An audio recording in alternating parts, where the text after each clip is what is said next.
Welcome to Dojo. Check out Joe, he's a Reddit bro, likes to edit posts, and he starts to gloat when he gets the most of votes or likes. Yeah, he's really hyped, really psyched, cause the crowd is really tight and the work is really light. His training plan is the first thing your eyes see, cause he got more follows than my boy Eric Dicey. Opinions on Magnus, Hans, and Karyakin, who cheated who, which engine That did he ain't hack, and Mouse. he got blocked by Short, ignored by Dvorak, but he can't be wrong, he scored a like from Truong. He's got lightning attacks on GM blunders and gaffes, true not over the board, it's only the other chap. Still his 7-year plan ensures the last laugh. Distractions detract from any actual actions. Excuses are useless, he rues his inaction. Awaits satisfaction, the status of Magnus. He bought 50 books and opened up 10. Fools ought to read Psalms, not my system. He's got 30 alt accounts on every site around. Chessable courses keep looking cheaper by the pound. He got 22 databases and 36 engines, 25 chess sets,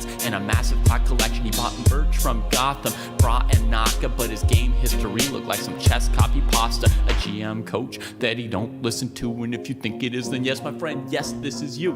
But that all changed one bright sunny day when a friend said, hey, don't you know? Welcome to the dojo, it's good to grow. Welcome to the dojo, I gave up on the easy. Sweatwork's what we need, G. Sweatwork's what I believe, ratings what I'll receive. Don't you know? Welcome to the dojo, it's good to grow. Welcome to the dojo, I stepped away from easy. Sweatwork's what we need, G. If sweatwork's what I believe, ratings what I'll receive. So Joe got into the business, stopped the app sickness, daily practices rhythm, he even upped his fitness. He found sparring cathartic, postmortems charming. With the plus equal minus, he was armed for ELO farming. With notepad and pen, he built. All right, my friends. A little bit of an uneven show this week. We had loads of graduates, and before, it was kind of weird. We had enough that I could do it in one day, and then it's gone back to a hectic amount. Like we had 30, and I could conceivably do it in one day, but it gets a little much. I ran out of time yesterday. I haven't been putting it on the calendar. I'm just trying to say. I'm going to try to do it better now. Okay, so we're going to continue. Did we do Lacrios? I think we did. Yeah. We did Lacrios, and he was in there, and it might have been Shallow Blue where I didn't do Shallow Blue. So let's go look Shallow Blue, see if I recognize Shallow Blue. Shallow Blue hasn't done a bunch here. Maybe I did do Shallow Blue. Let's just go see. I can tell immediately from the games. No games. Well, Shallow Blue. We don't know. So Shallow Blue, we don't know. This is Kai, joined forever ago. Just started recently doing some work. Well, he's been doing it off and on. We need to see more Shallow Blue. Okay, next up, George. Did I do George? I don't know. All right, I don't think I did George. So here we go. This one took some work, approximately double the time of the previous 2 cohorts. As you can see, George has graduated 3 times. The most difficult rating jump so far and the easiest of what is to come. Really enjoyed Modern Ideas, especially the Schlester-John game, although not sure I agreed with Reddy's questionable opinions about the Viennese or American intellectual life. Still have a problem with doing too much opening study, but was able somewhat to restrain myself this cohort. Beautiful. Now, let's just say something. If you're watching this, one of the great takeaways is, you start going up, it's going to get a lot tougher, and also with the openings. Now, you go up, like George is, he actually gets to do a little bit more opening work now that he's gone up. Okay, so new puppy, new job, no time. Apologies to my training partner. Okay, so he's back to proper training. Let's just see what happened. Yeah, he took a break because he got a puppy. Wait till you get a kid, buddy. Dang. Okay, so he's got an amazing tactics rating. Now that augurs well. That suggests that he is going up soon. But like he said, it took him a while this last time around. You could see that rating graph kind of stuck there for a little bit. Okay. Oh, I'm going to pin a comment in the Twitch, and that is pin, because, there's not a lot of time left. Use code DOJO for 40% off until June 15th. That's like soon. That's like soon, my friends. Somehow, I am not capturing everything in his heat map, which is very disturbing. Let's see if I can just move it a touch. There we go. Great. All right, so there's George. Okay, clubs. I bet he's UK, right? How come we got 128 UK and only about 11 Italian? Huh? What's up with that? Huh? What's up with that? All right. Let's see what we got. Some games here from George. We got loads. This is a messy game. A cleanish win. Well, probably will. I'm a messy kind of guy, so I'll probably choose the messy one. Mojo Dojo Casa House. Okay. So, he is doing, maybe these are rapid games or something. The games and analysis custom. Okay. So, here we go. Now, amazing time graph. I have a feeling I have to fix it, so let me go fix it. Yep. Let's go fix it. Now, as you can see, this is a 60 plus 30. These people are using their time. That's GM level. GM level. Gukesh needs to take notes from you people over here. All right? Okay, game review. I bet I got to fix that too. Here we go. I can do that. Bang. Bang. Okay, that looks good. So, Dojo round robin game, amazing. I love these. I really believe that because I yell at people about the time, that the dojo players are doing better with their time management than their regular people, right? The regular randos out there. You see a dojo game against a rando online, it's often like we're spending our time, and that fool isn't thinking at all. Now, he says time management troubles continue, but at a 60-30 game, we should expect to be living off the increment at the end. That's just what a 60-30 game is going to do. Okay, let's get into it. Okay.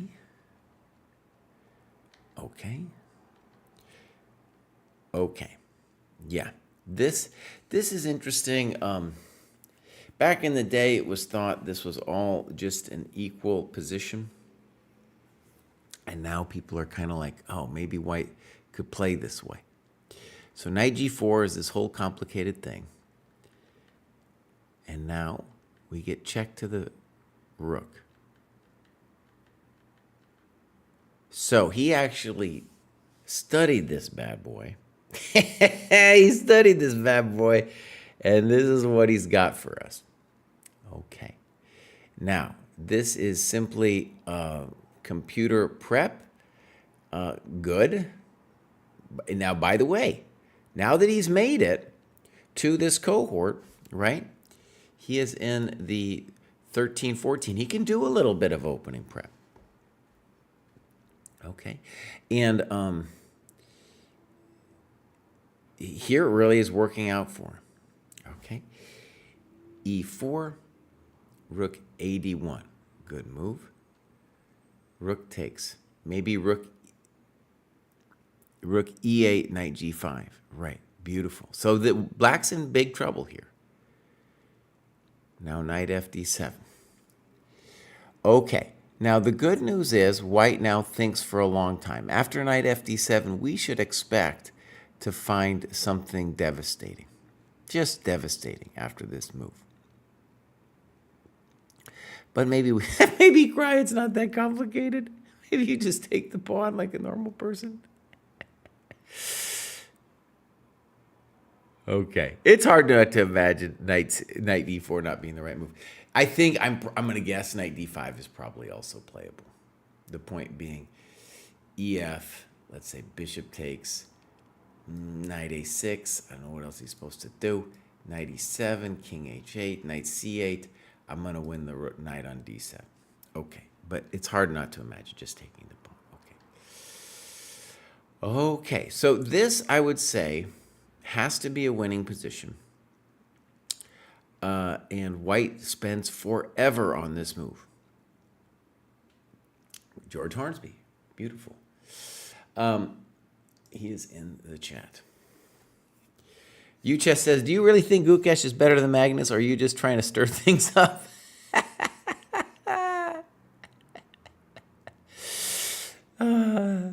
Well, that's a good question.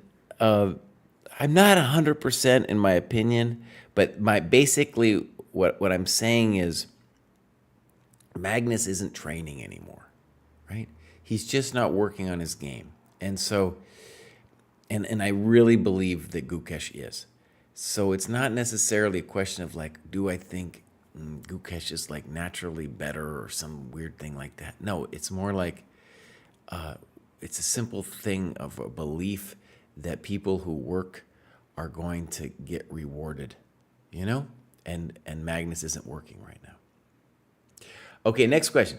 Do you agree that openings aren't necessary? And also, he's getting older. And if you don't work, and then like Gukesh can really think for a long time, dude. You know what I'm saying? Okay. Do you really think that openings aren't necessary until 2000? I didn't say that. In our program, we tell you when to start doing the openings. This is a YouTube question, by the way. And we allow a little bit of openings at 1100. Okay? And usually 1100 dojo, that's like 1300 ChessCom. And usually people protest before that, right? So Mojo Dojo Casa House, he was allowed to do some opening work in his last cohort, but not that much. Okay, and this is an example where the opening definitely worked out for him. Definitely worked out for him. Okay, so the main problem with White's next move is that he took forever to do it. Okay, he is looking at knight e1 and all kinds of other stuff. The position is winning for two reasons. One, we have the better development. It's hard for black to develop. And two, we're up a pawn. Okay, so what is the winning move? Good question. Good question. C4, I don't understand. I guess I put it that way. I'm not sure what the point of C4 is.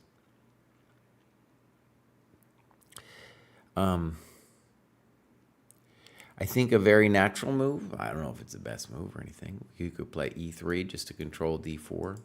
But I get it. He wants to crush him. If I was going to play a pawn move, let me put it that way, I'd play E3 if I was going to play a pawn move. The main thing, though, is we want to be looking at this guy and being like, hey, how can we just prevent him from moving at all? Right?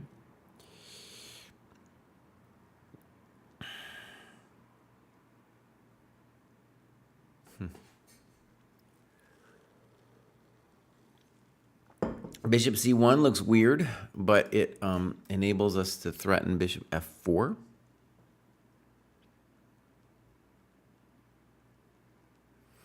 Kind of thought. Bishop c1 is hard to meet. I mean, because you're going to play bishop f4, and then what are you going to do? Give me another pawn? What do you want to do? What do you want to do, buddy? Okay, c4, too long. I really love his turtle thing that he wrote. Knight f6. And he talks about knight f8. Check. Knight e1. He's obsessed with knight e1. Knight e5. Okay, so hold on. You said knight f6 was a bad move. Right. You taking is a bad move. Okay. And then you tanked for 13 minutes on knight f6. Now, by the way, like, you're right to think that this guy should be hosed. You're right. You're right. And let's see here, knight e5. Maybe this is a stockfish thing here he's doing. That looks winning, yeah. Check to the miserable king. Okay, that's a little fancy, but maybe if you saw here, you could stop with rook d7 because you know you've done the deed here. You've got the rook to the 7th. Okay, so now black is coming to life. You're still obviously better. King f8. I was amazed with this move. Yeah, it's a good move. So the point is, I guess, if rook d8, king e7, I was thinking maybe he has to play knight e8. Because king e7, yeah, you get in. How does he figure it out? But if you play knight e8, no, then we get him that way. Boom. Game over. So yeah, king f8 is, it's the right idea, but you're still wailing on him because you get to the back rank. I just want to go back here for a second. And so in this position, what I know, comprende, is how come he just went. It's time to bring him out, bud. It's time to bring him out. We don't care if he takes on c6. Come on now. So notice here, this is a mistake where black thinks pawns are people.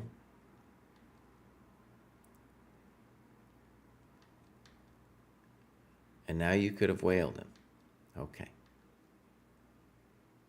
Also, just even bishop e... Well, I believe in bishop e5, but I like what you did. Boom, boom, boom. King f8.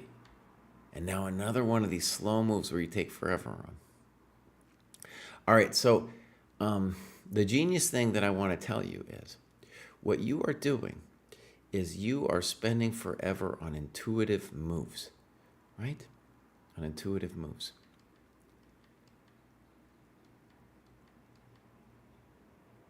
That's interesting. Now, at this point, we should believe that black has very good chances to hold because your king is worse than his king, right? Okay. I don't like king e6 at all because bishop h3, so that can't be it. Now bishop e6 comes, okay. And now a5 looks good, h5. It's kind of weird now you say plus minus. Why is that? So a5 looked better. King f2. a5 finally. Okay. And there he comes. And you say, I think black just needs to sit there.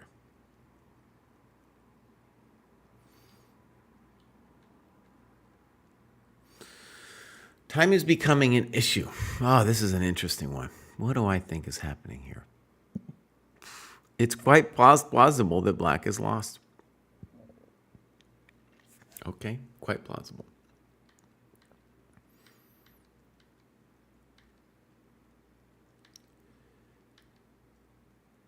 I'm not sure I get that. Oh, that's a good move. What's going on here? Oh, no. Yeah, and then all you have to do is play h3, g4, f5, and the guy's completely crispied. Completely done. And now I don't know what's happening. Now I'm scared.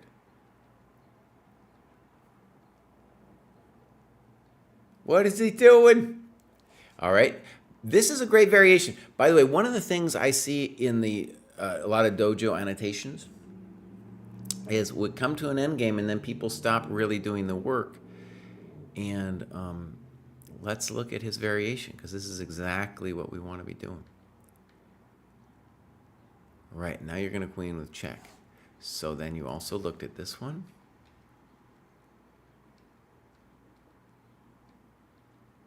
Good, and you're queening with check.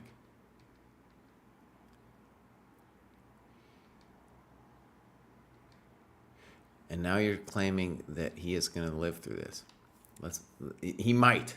He might, but let's give it a second here because your king is very close.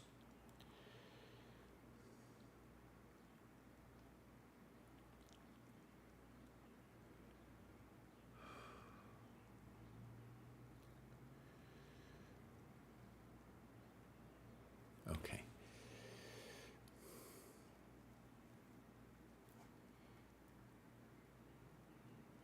Okay, wait. Wait, we're not done yet. So, in general, it's a draw with the pawn here, but we have to see if there's a way for the white king to approach in some dastardly way. So, let's go here. How is this going to happen here?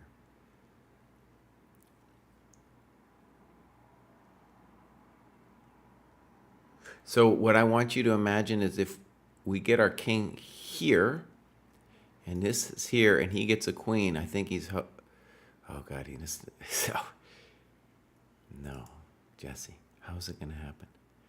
Oh, it's really close.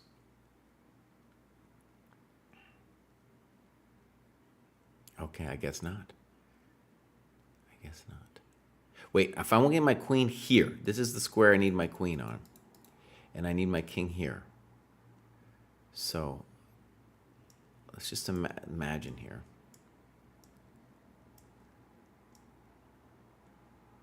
Now, it's quite possible that A1 is correct, but I just want to share.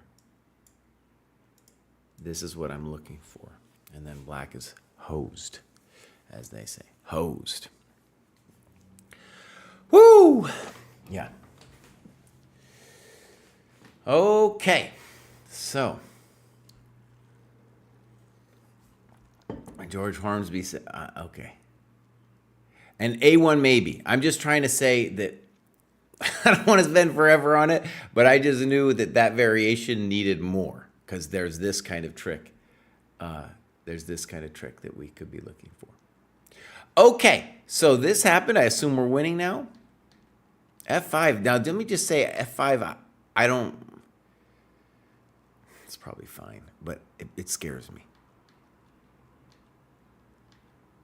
Well, now we got two, buddy. Now we got two. Okay, sure he won. Great annotation.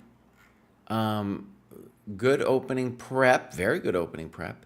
And then we had two fails where we didn't knock him out, and we thought forever on the clock. It got a little nerve-wracking. Okay, but great that you had the practice for this endgame.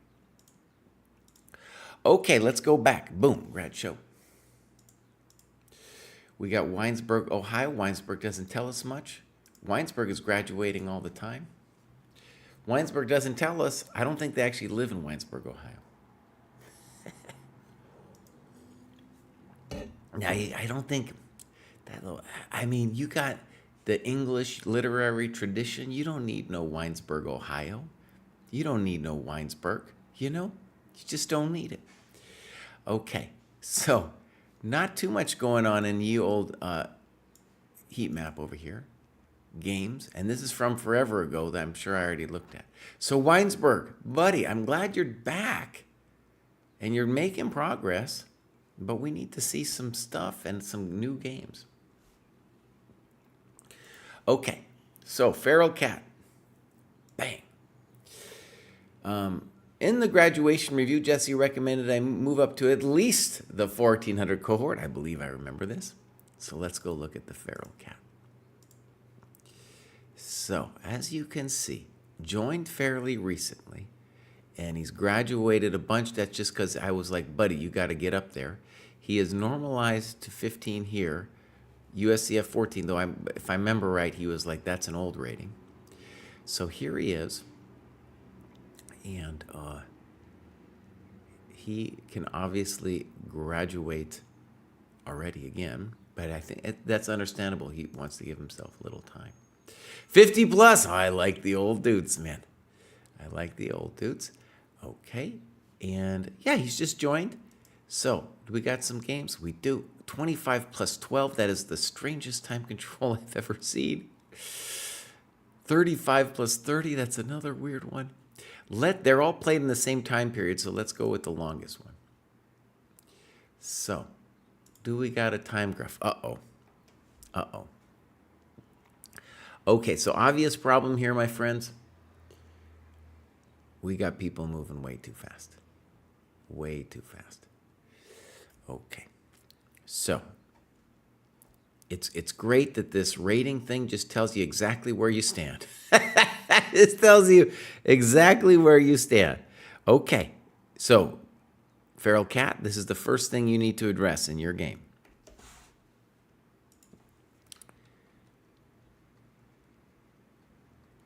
All right. Now, my understanding is that this is a bad situation, this move knight f5 for you because of d5. Okay. Okay, so I think knight f5 is probably a mistake.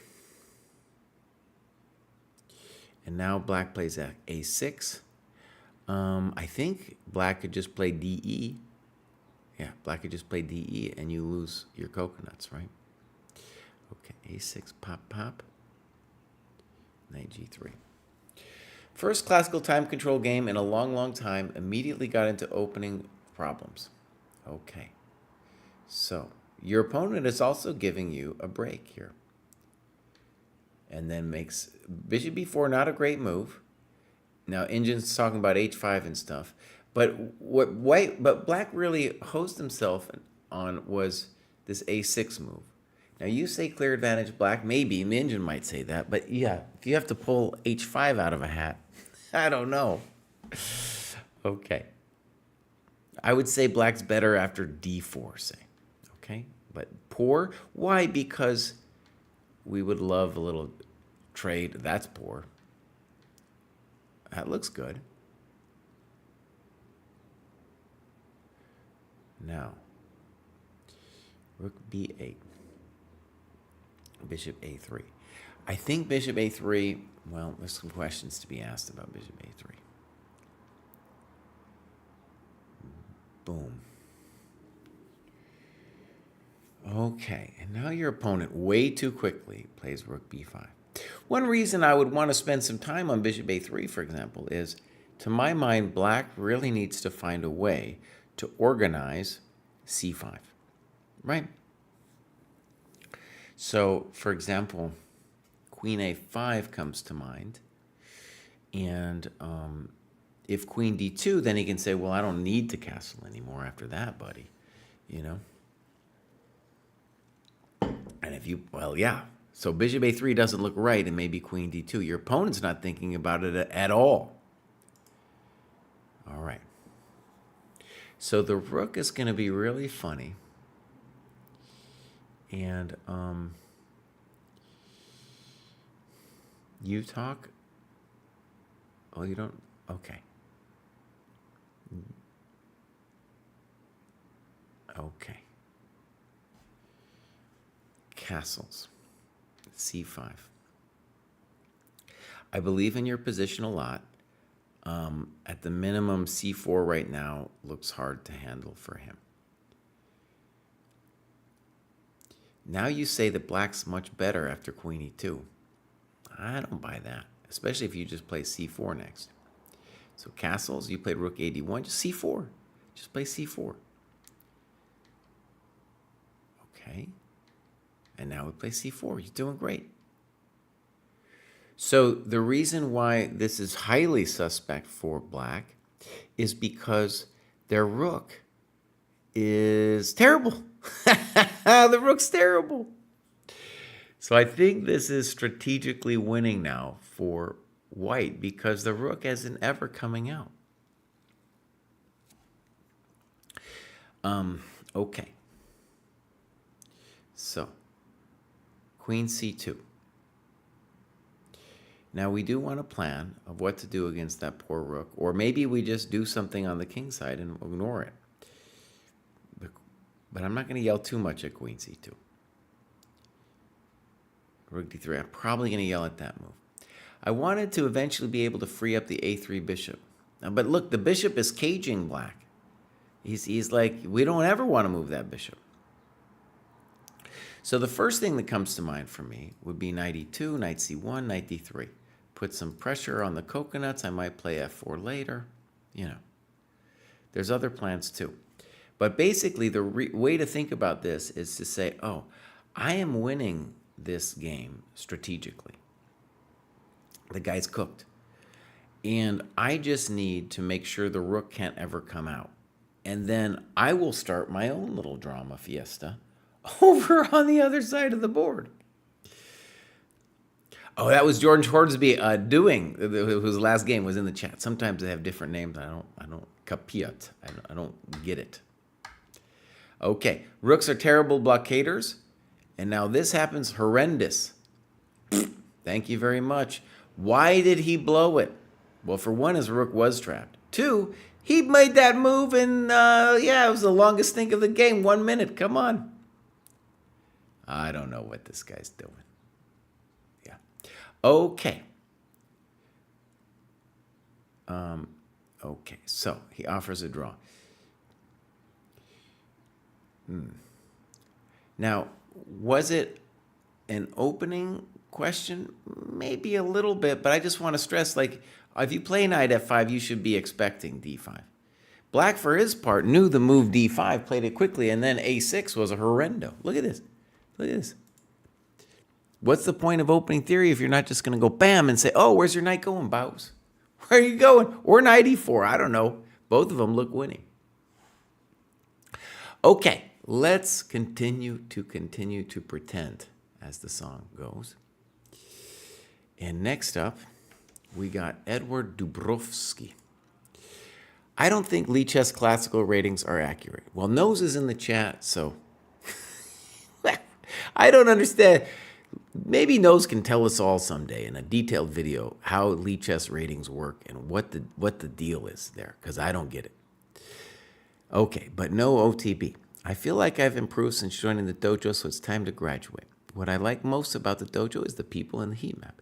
Dear Sensei, please review my game against Stuosmislov. It's one of the earliest games I uploaded. All right, let's give this a click over here. So, in the Netherlands, great, doing a lot of work. Moved from Russia in 22. Wow. Wow, dude. Dang. I'm sure there's an interesting story there. So as you can see, he's confused about the Lichess ratings, but is well above. He could graduate again. His tactics rating also suggests that he is going to graduate again soon. Maybe doesn't feel confident yet, but it looks like Edward here is about to graduate. Could graduate at any moment.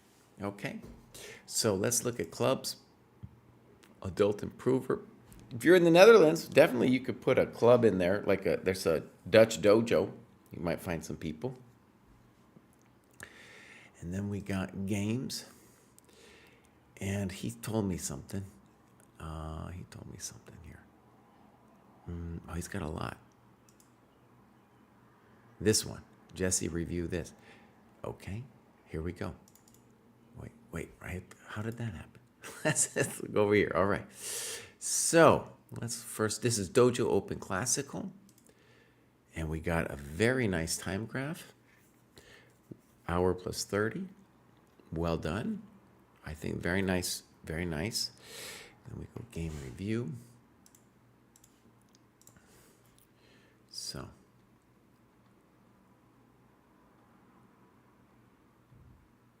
Fine. Okay. This is something I have in the Dojo Aggressive Repertoire course. Knight f3, bishop c5, and a pretty fancy move now, a3. And he says, this is theory. I vaguely remember facing a3 once before and losing to it. I think this move should be good, but I don't remember why. It's a little bit it was very highfalutin. A3. I'm going to go ahead and say I'm convinced that White's best move is bishop d3. You don't need to be a genius. Is a3 playable? Maybe. Now, do we need to be so concerned about this stuff?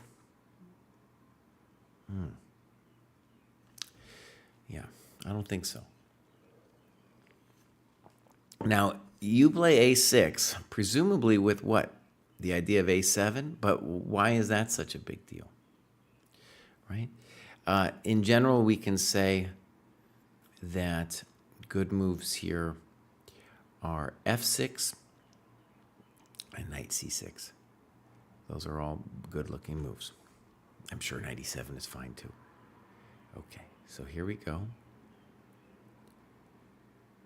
Oh, and now, are we lost to bishop h7? It kind of looks like nobody was thinking about it, but my intuition is bishop h7 is winning here. This is the standard trick. Bang! Bang! Bang! Game over, right? Okay, so that's a typical thing that both players miss.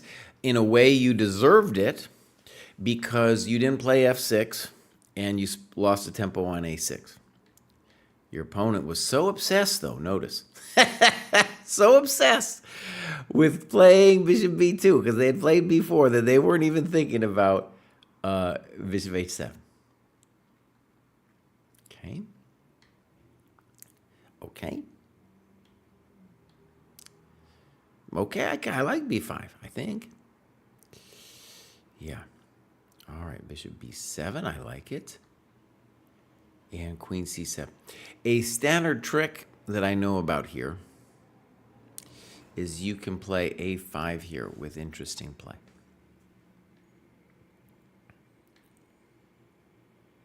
Now, white should be thinking, okay, both, let's talk about the problems.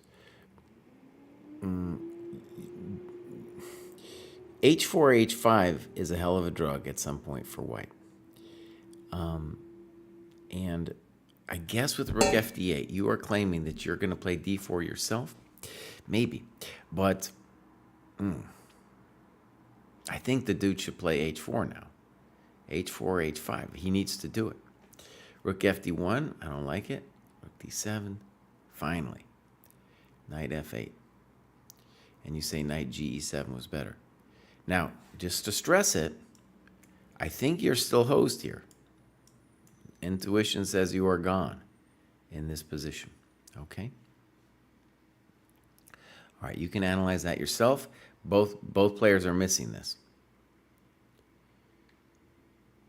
Now, black is clearly worse. Yeah, clearly worse. We're in some good trouble here. I've played the French a long time. This is not what we want. This ain't it. All right, now you finally commit it. And what I want you to see about this is first, well, it's arguably insane. But second of all, you need at some point to play f6 in most of these positions just to get some lateral protection. And you're doing it at the very, very last moment, right? Okay. All right. So, white is positionally winning. Okay. Knight f6. And then you're playing for a little bit of a trick here. And then, yeah, rook e6 looks great.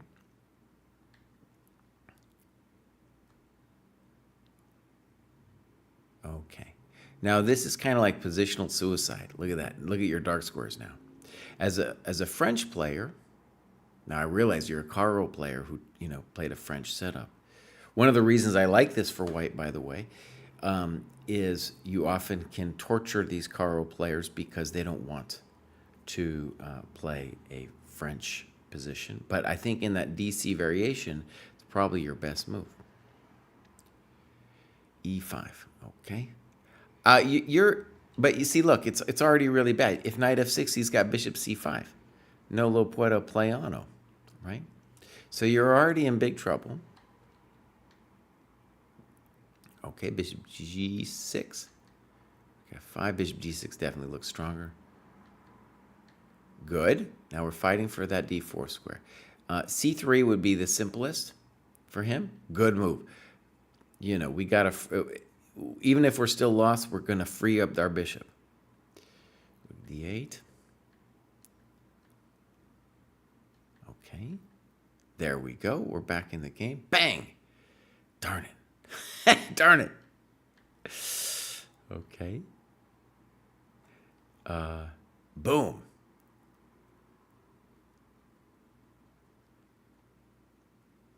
Now you say you miscalculated, but wait a second. It's not a dumb thing you're doing, I don't think.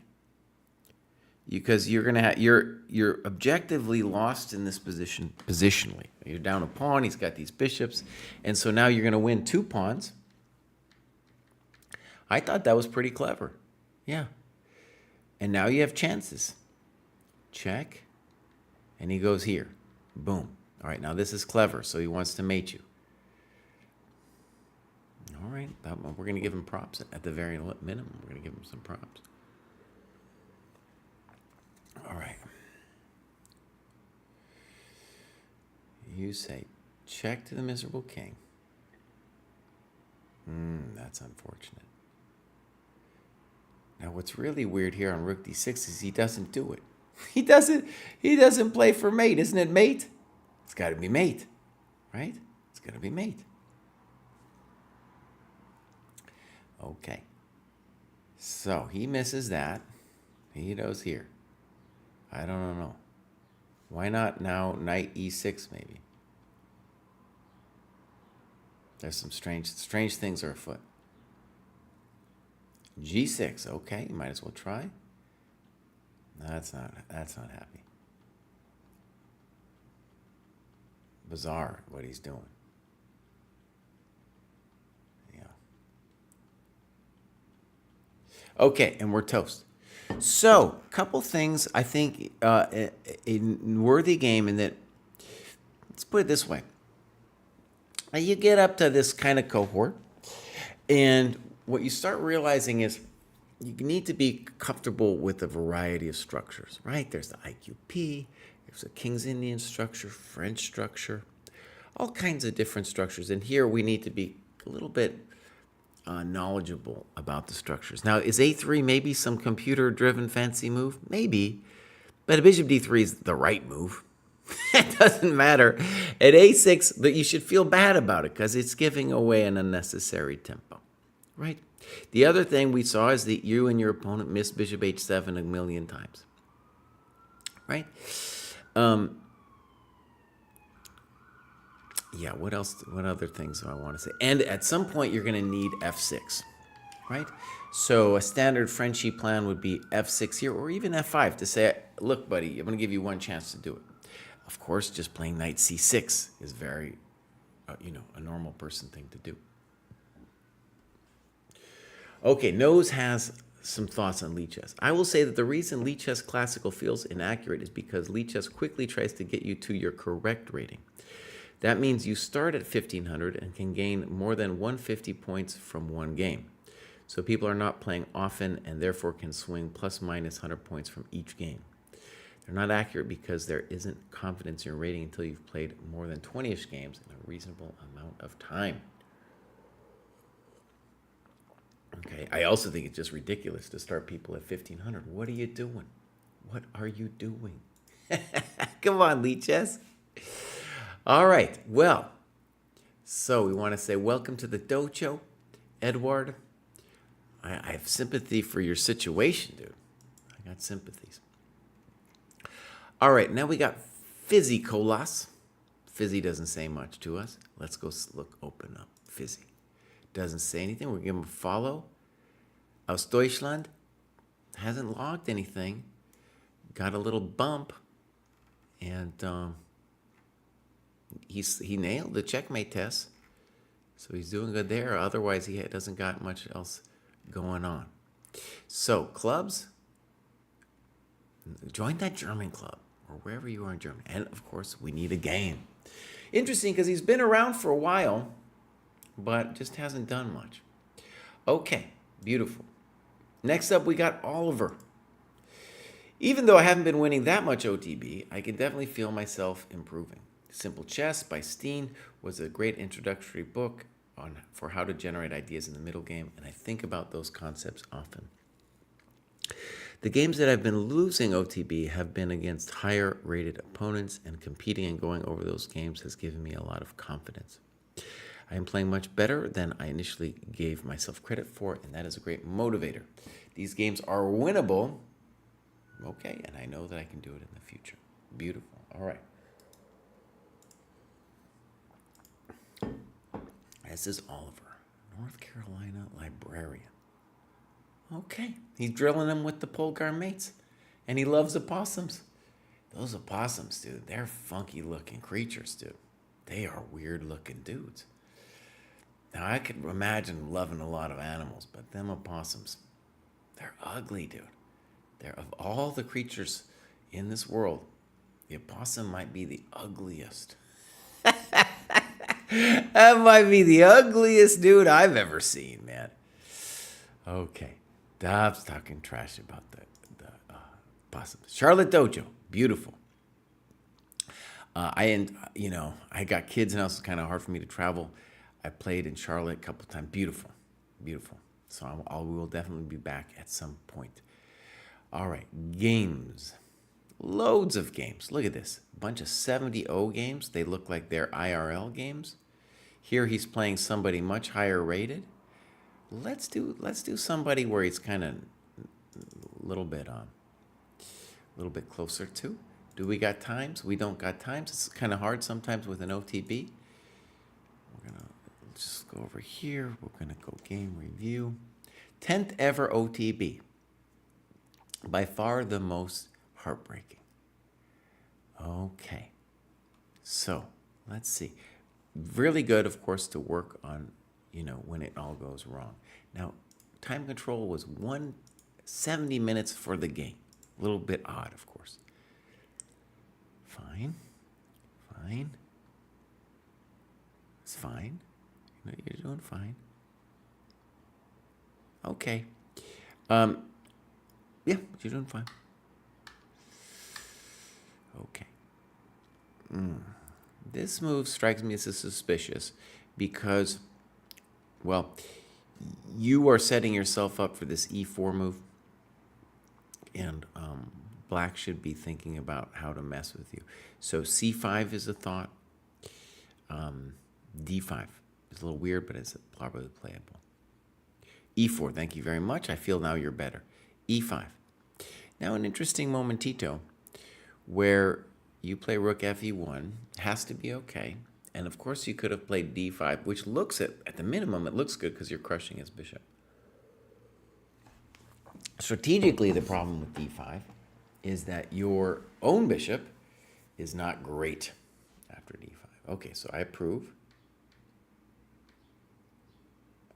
I spent time on this move. It strikes me as very ambitious, but black has very little play in the position. Nothing on the king side, and my pawns represent a serious force. Okay, I think c5's okay. I don't believe that. Okay, so here we go. Boom, boom, check to the bishop. And now you do that. Okay. I think I'm in line with all of this. Now, again, we got some space, obviously. The question is,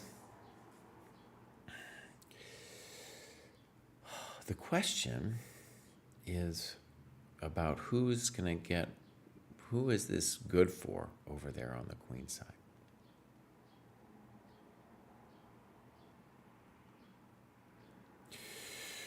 Okay, so initially I was a little concerned with queen a5, but I think rook b5 is giving white too much. Let's state it again. The bishop on g2 really needs a job. All of the minors in the game, really, whites and blacks, are not great. Knight b6 I really don't like. So if I was black's coach here, I would be like, hey, we got to talk. Knight b3, definitely a mistake, and now you pounce on him. Very nice. Knight c6 has to be okay. And now bishop f1. Okay, I think I'm okay with all of this. Boom. Kind of an interesting question of maybe, should we be playing knight d2, for example? Well, maybe it's all the same. One reason to play knight d2 is I'm dreaming of getting the bishop to h3. That's my little dream.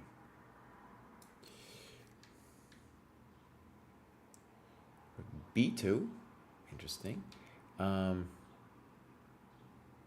Let's say h4 is kind of interesting, intending maybe king h2 / knight g5. Dang. Now, question. Well, you're just crushing him here. You're just crushing him. That's a great way. Look at this. Bam! Oh, man. Now, are we saying you lost this game, buddy?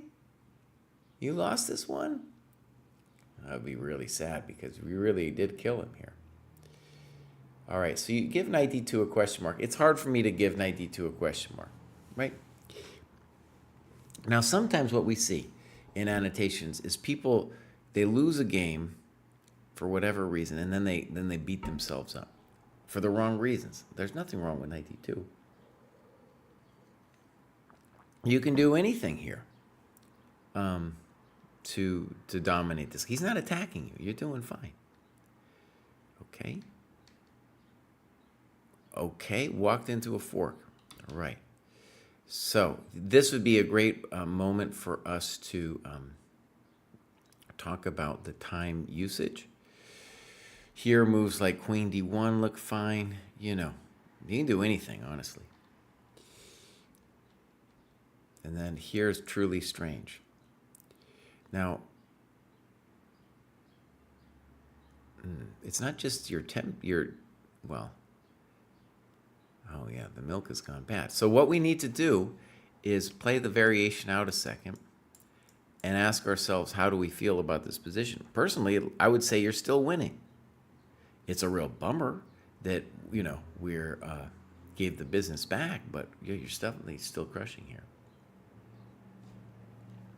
Tactics and Swindle says, should black have played e5 or c5 in this? Well, like I said, after knight takes bd2, I thought there was a c5 in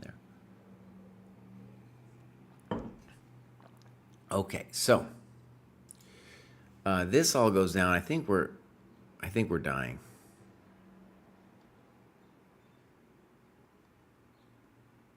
Now he stops annotating, and I guess I get it.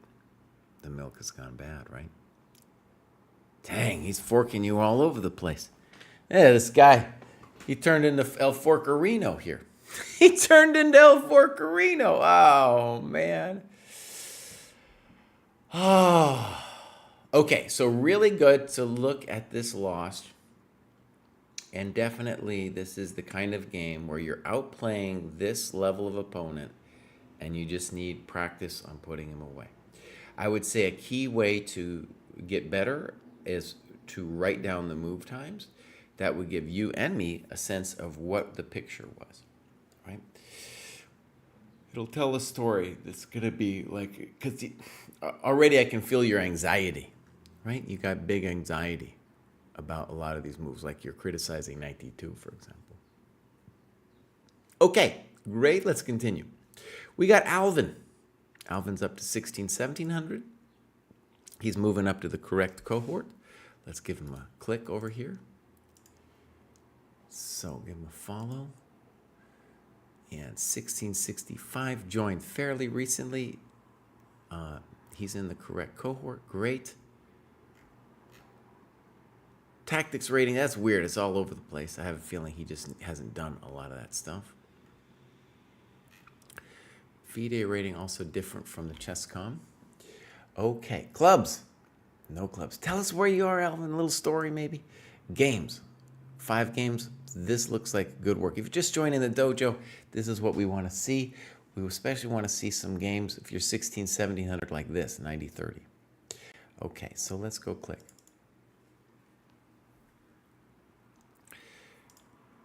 All right, so here's our time graph. And Alvin, there's no annotations here, buddy. So, well, first thing is, most important is we got to get the notation done. But also, let's just say the obvious: you're moving too fast. Let's go back here. Let's see if we get another one. Let's see if we just click on another game. I don't want to do the 15-10. Okay, here we got one. All right, so Alvin obviously has a time problem, and he's playing against somebody who has an even bigger time problem. So one of the things we saw with Alvin's profile is he's playing online. I would say he's right at the edge of where that's going to work out for him. Like the higher up you go, the worse it's getting. First, there's the cheaters, and then it's also hard to focus. And what you're seeing with Alvin and his opponent is they're having trouble focusing online.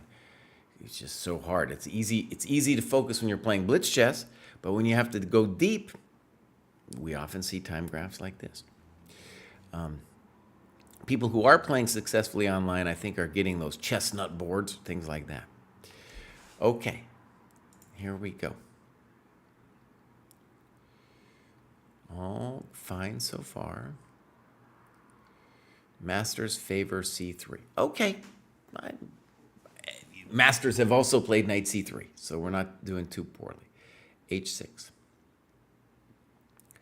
All right, a little fancy moves here. a3, a6, and now knight e2, which is suspect because d5 would force you to trade off your center pawn. However, if you can get the knight to g3, then that's pretty cool. Your opponent doesn't see it and plays rook e8. What would the so-called masters play? Well, one thing you did was you could play bishop a2. Let's just give you a second here. Bishop a2, rook e8. And notice if we did it this way, now I think you get away with it. See, as long as you can hold this point, this is a reasonable method for you. It's not the greatest, but it's reasonable. All right, so your opponent misses it. Knight d3, good. And now you have, let's call it a classical Steinitz situation where you have reasonable attacking prospects against the black king. Bishop e3, interesting. h3 is, let's call it the regular move. And now we got a big question. You took it with your good bishop. So bishop takes. Bishop takes.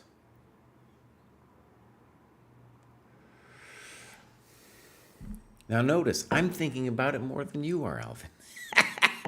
I'm thinking about this more than you are, buddy.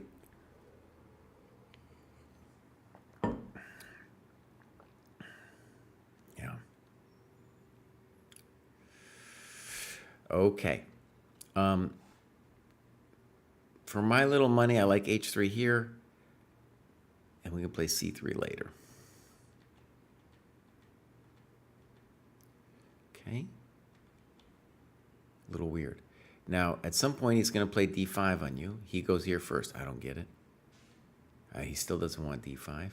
The point of d5, by the way, is just to really limit your bishop on a2. And here, Alvin, you've given up on the annotations. Okay, there's a lot of interesting stuff here. That looks poor. And now c4, which I don't like. Okay.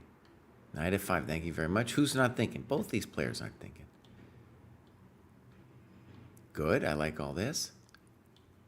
Okay, interesting. We could talk about a4 maybe now. He doesn't think about it. Okay. There's things to think about, my friends, and no one is doing it. No one's doing the work.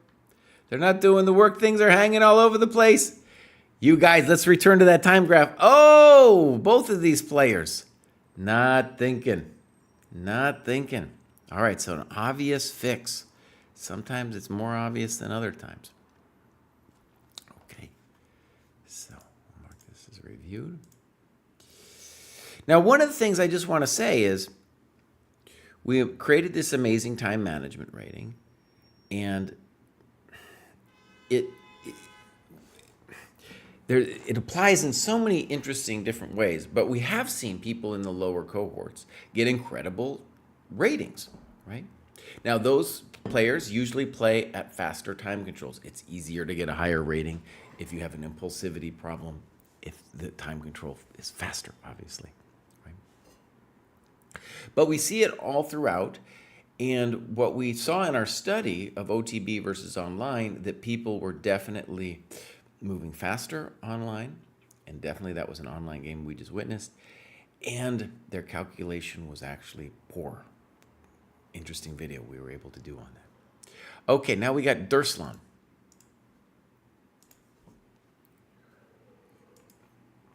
All right, Durslan joined last year around this time and did a little bit of tactics work a long time ago.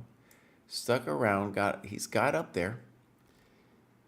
And we don't know much about Durslan. Let's see if we can find something out. Nothing? Nothing. Well, Durslan, buddy, come on now. Come on. So, he was feeling stuck. Last year he wrote this, and he graduated. All right, Durslan, you know what you need to do. You know what you need to do. All right, boom. Now we got Prabhat. I'll give Prabhat a follow. Joined very recently. We don't know much about Prabhat. Sounds Indian. Anyways, we're trying to get some Indians into the dojo. No clubs, no games. So Prabhat just joined. Prabhat, welcome to the dojo, buddy. Hopefully we'll see some games and some work, and we'll see you going up soon. Now we got Chess Player. Bang. Gonna give Chess Player a little follow here. Dude has played a lot of games. That's what he's marked on his map. He's got 1812 FIDE, very impressive.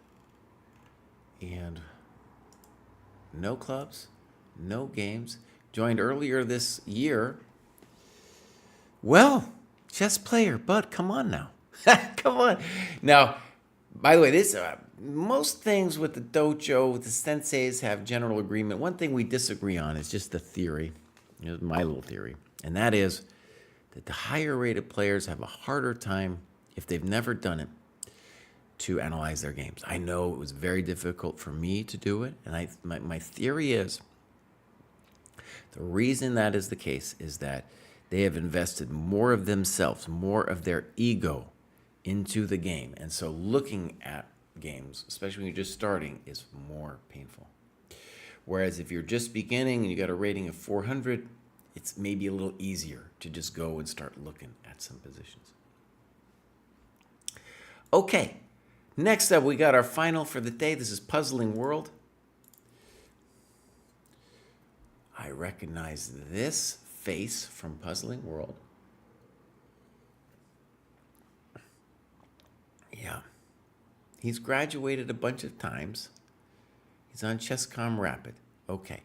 Now, the obvious thing is you're playing a million cheaters on chess.com Rapid. If you're part of the round robin dojos, less so. But that is going to be an issue for you. Maybe it's a hard thing for you to do the OTB lifestyle. Okay, I recognize this Archangelisk. Clubs, nothing. Games, here we go.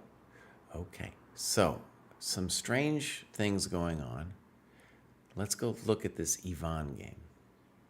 We obviously want the 10-0 games, right? No time given. So let's get into it.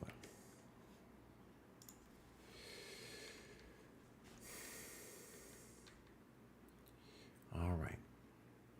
He says D5 question mark. And you say, this is where I was out of prep and a little disappointed. Why are you disappointed? However, I stepped back and basically did a question of why is this the first time I've seen bishop c4 and not knight c3 or f3? My conclusion was then I had to take with the knight. I think what he means is on bishop c4, why not just say, hey, thank you very much. That looks okay to me. Now, bishop d7 looks fine. I think knight d7 might be even stronger because we don't know for sure the bishop wants to go to d7, but the knight definitely wants to go to d7, right? Check. Okay. Fine. And now this is a winning position. This is one of the reasons it would be nice to have our knight on d7. A little weird, 92. Okay. Okay.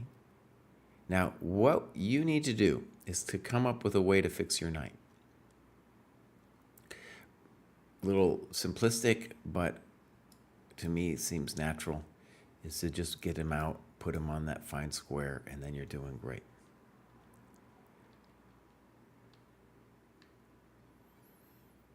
C6. Okay, now maybe. Now, it's probably okay. It's probably okay. So, okay. Okay. We should probably talk about c4. He needs to fix his bishop.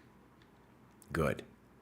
So in this position, I first evaluated knight d7 and saw that rook d1 is very, very powerful for him. I was then considering knight a6. Yeah. I'm just so happy you got your knight out. I think you're winning this position. You got a weak pawn. You got better development. You're doing great. Good. Now, bishop c5 has to be okay, but what about my knight? What about my knight, buddy? Doesn't my knight want that square? So one of the things that I've noticed through the years is that players right around like 1800 to 2100 often feel like they don't feel the problems in their pieces, right? So like after you play bishop c5, yeah, it's an aggressive looking move, but where's the knight going? Now you're still at a great position, don't get me wrong, but I want to plan for that knight, and it's not so simple. Whereas knight c5, oh buddy, so simple. Knight c5, if I need to, I can drop this back. I'm going to push e4. We're going to attack. We can nail him on the d3 square. Goodbye. Okay. Queen a1? Queen a1? What are you, Richard Reddy, buddy? Well, Richard. Well, Richard. What are you doing, Richard? Hey, Richard. And then he continues.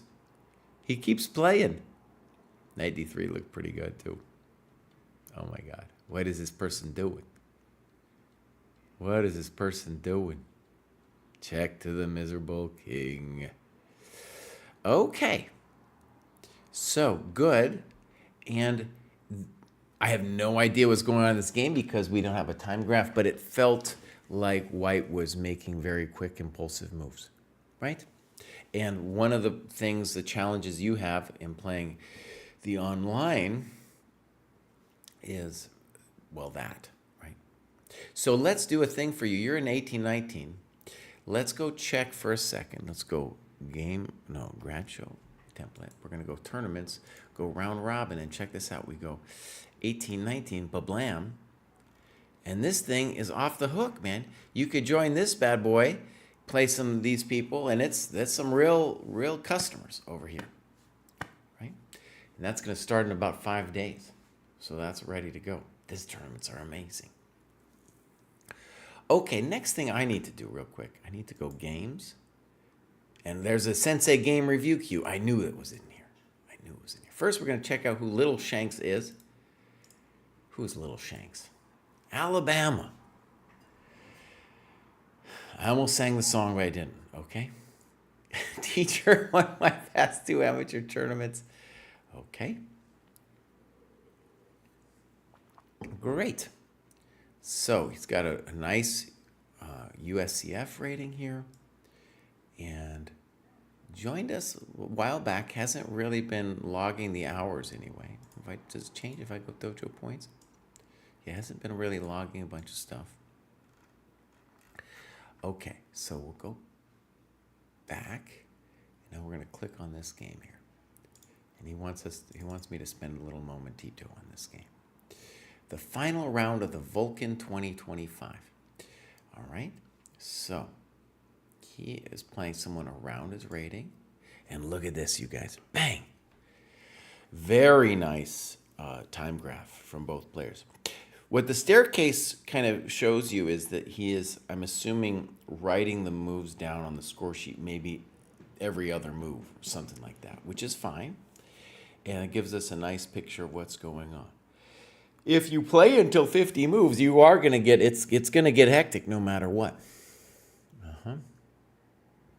Okay, so this is a beautiful thing. Let me just say, especially in light of what we just saw from, I believe it was Alvin, right? From Chess Player or Puzzling World. So if you if you are playing OTB, you're gonna get people who are thinking, right? And you see it. He's playing this people. Well done. Okay, cry.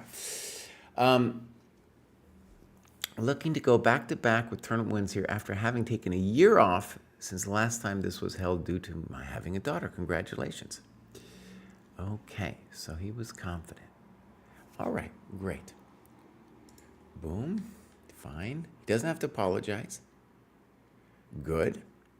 I'd have a course here at the site on this EF6. And then somebody alerted me to the fact that some chump was calling me out or saying this was terrible. It was idiotic. And I was like, idiotic? This is fine. Good. Good. Fine. Fine. Great. Queen C2, and now knight F8. You're doing great. Bishop E3. Now, here's where it gets interesting. Your move, Bishop E6, I can't really criticize too much.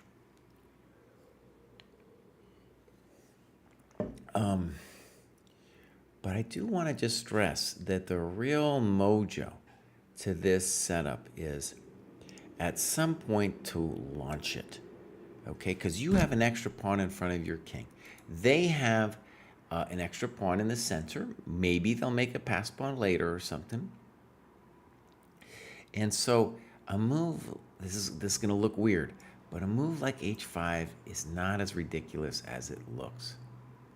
We can think about H4. He'll have to worry about H3. We'll even consider like G5, King G7, Knight G6. It looks insane, but because we have so much more control due to our pawn on F6 in front of our king, we can get away with this madness. And it's actually a lot harder for white to imagine, like, well, what is they supposed to do? Okay, so here you go, Bishop E6, B5. This is too quick. Better was Queen C7 first. Okay, now, couple things. First of all, on Bishop E6, this is a standard trick. White cannot play Bishop F4 because of Rook takes E2. But the second you play Bishop E6, he should probably consider Bishop F4. This is a good bishop. This bishop not so, it doesn't know what it's doing. Okay, so he plays Rook Fe1, and now B5. In general, the problem here is you are playing on his side of the board. Where's your side? Over here, bud. You need to attack. Look at this beautiful, and this is the thing about this opening. You need to realize, like, oh, I got some juice over there. I got some venom. It's not evident at first that you do, but once you kind of get into it, you'll see it. Okay, white could do a variety of things. He does this. Okay. Okay. And now we really need to start thinking about the famous H5, G5. Queen D7. Okay. Knight F4. Again, Bishop F4 would be prudent because it would knock out your good bishop.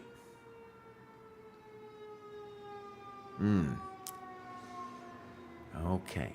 So, passive. Now we're definitely worse. Okay? We're just worse now. Knight G6. It's hard because I don't know where your knight's going after that. Okay, interesting. B4, a nice move, but also could have been played earlier when there was more of a threat. So let's just talk briefly. The reason we talk about strong side and weak side is because he's got more stuff over there to handle any weaknesses. And you just created loads of weaknesses with B5 and then with B4, right? Okay. He's got loads of good moves. Rook d1 looks reasonable to me. Knight e7. Good. Good. Great move. Okay. I might even take back his rook d1 then. I might take back the rook d1 move. b4, maybe that was a real stellar move. I'm going to admit that I didn't believe it. I'm still not sure I believe it. I'm still not sure I believe that thing.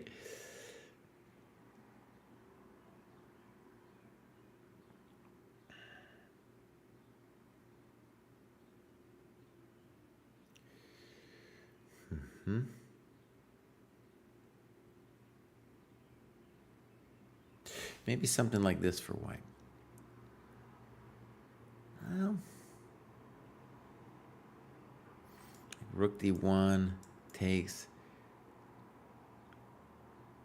bishop c4. I don't know. This is not that impressive, Cry, because, you know, you still get to do that. So this, by the way, the b5 move often, it's very interesting. The b5 move in some positions, which you did earlier, of course, way up here, is done with the idea of us getting a knight on this square. And interestingly, later, this b4 thing you come up with, you know, is about getting the d5 square. So this is what shows he could have played bishop f4 earlier. Bishop f4 definitely here. Now, this is where it gets interesting. You talk about c4 here, but look, his pawn's hanging, right? Isn't he losing a little pieshka over there? He can't do it yet. So rook e3 may be weird. We could play rook a d1 and then c4. That makes a lot more sense. Okay, it's true the rook e3 doesn't do it for me. Okay. That's a great move, dude. I didn't believe it at first, but I think you are doing things. You are getting a square for your knight, which is the most important. Great. Good. f5. Do I like this move? So look at it. You gave away your dark square bishop, so I really don't want you to be pushing your pawn. No. No, you need to be playing knight d5 or something.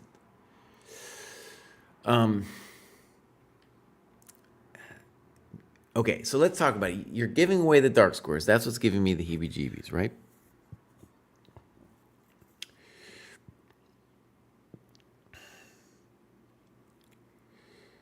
Yeah. Now, by the way, one of the problems for white in these positions is these e4 players, they like to mate you, right? And with your big old fat pawn over there, he's not going to mate you. So the argument for f5, if it's playable, it makes me nervous, is that even though you're giving away the dark squares like a maniac, that you're going to be okay anyway? Okay. This next move by white definitely isn't it. Bishop takes d5.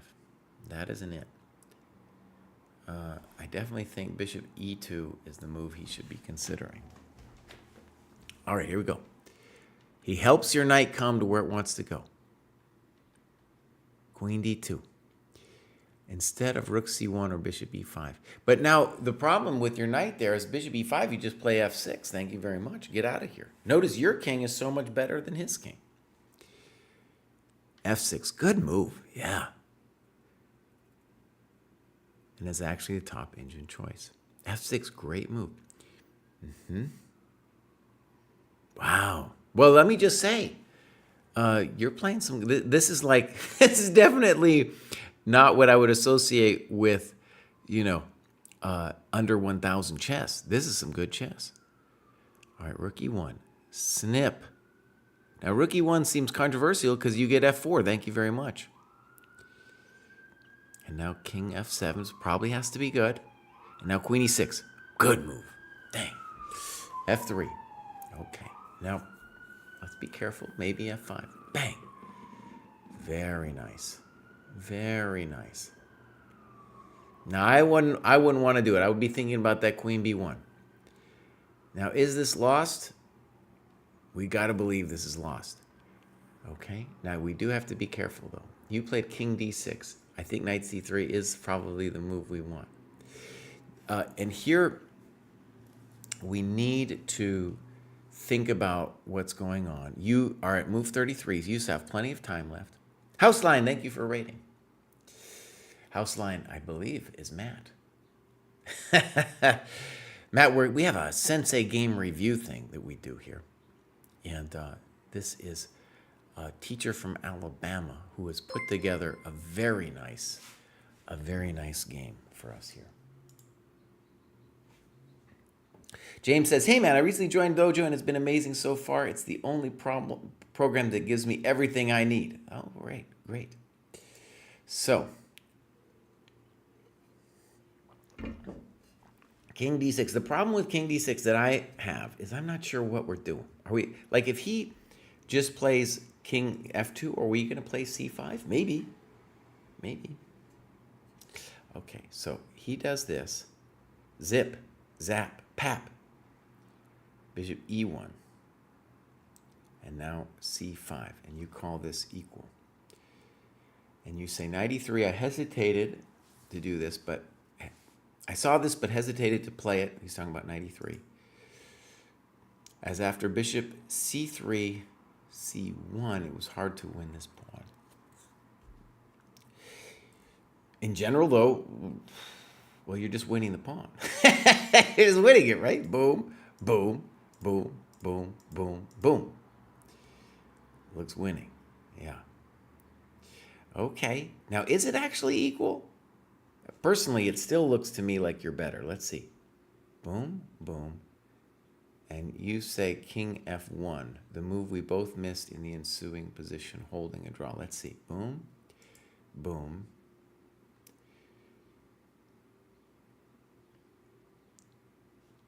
Check. No, this, okay, I think I get it. So wait a second. King F1. So King F1. By the way, maybe this is some engine stuff, but I guess he gets away with this. Okay, good analysis. Now you got him. Oh, that wasn't it. We can guarantee that. Boom. Boom. Uh-oh. Oh, no. Now we got to be a little careful we don't lose. All right, let's say what would happen here. Boom, boom, boom, boom, boom, boom, boom, boom, boom, boom, boom, boom, boom, boom. Well, you could play, it's a little frisky. You could play King G4, it's a little safer.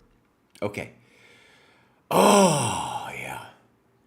So when you did this, let's go look.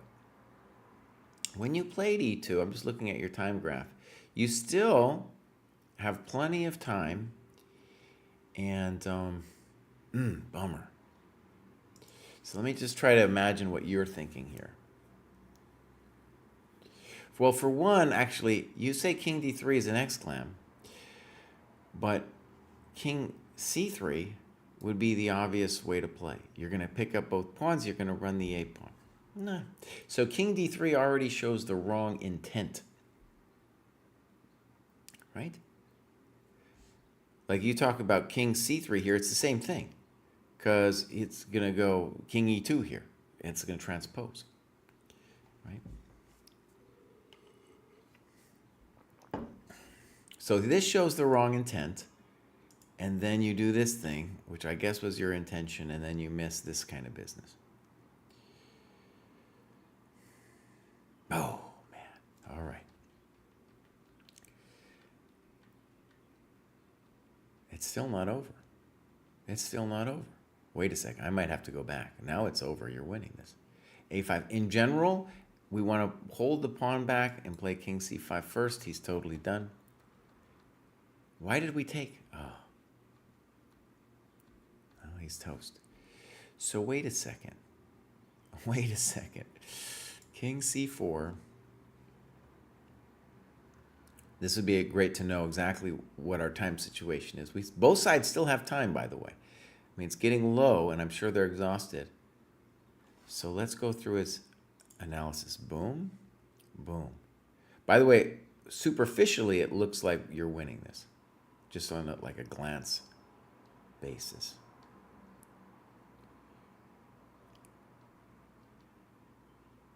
Yep, okay.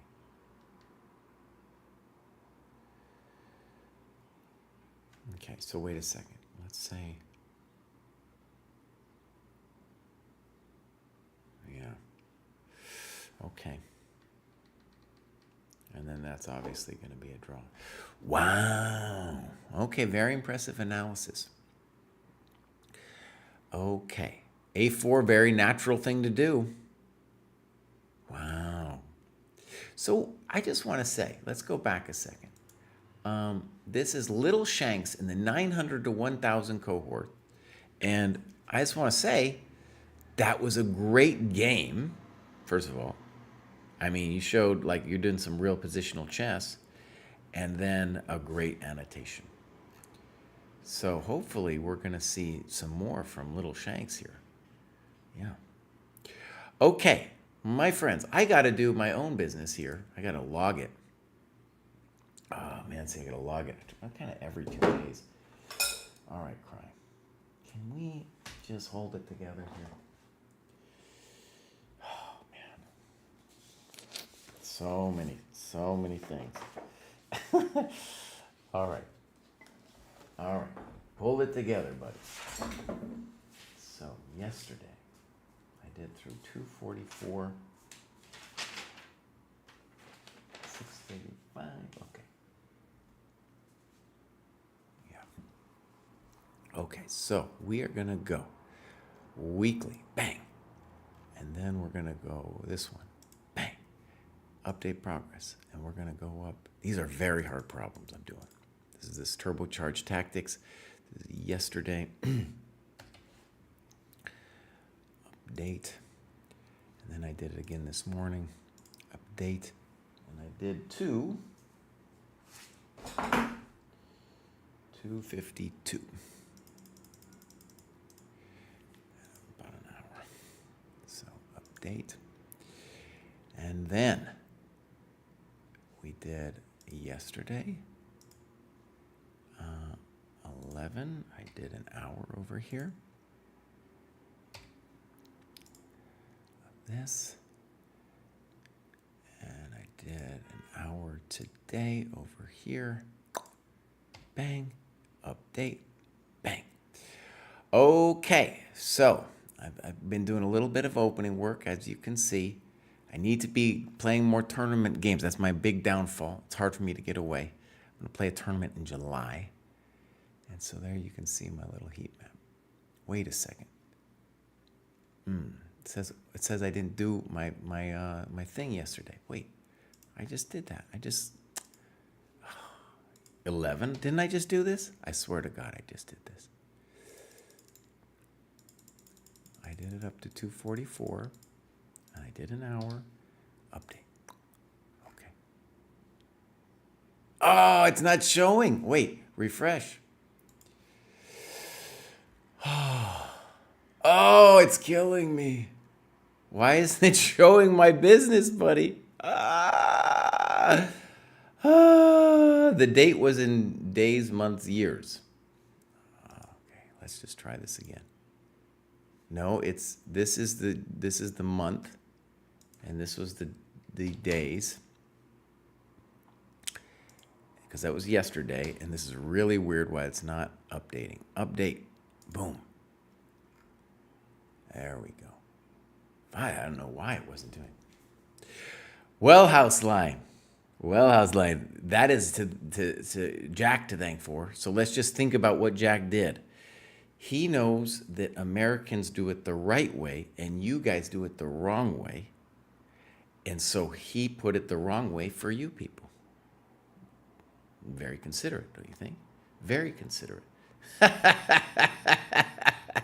Like, even if you're in England, you don't say, hey, I'll meet you on 6th June. No, you say, I'll meet you on June 6th.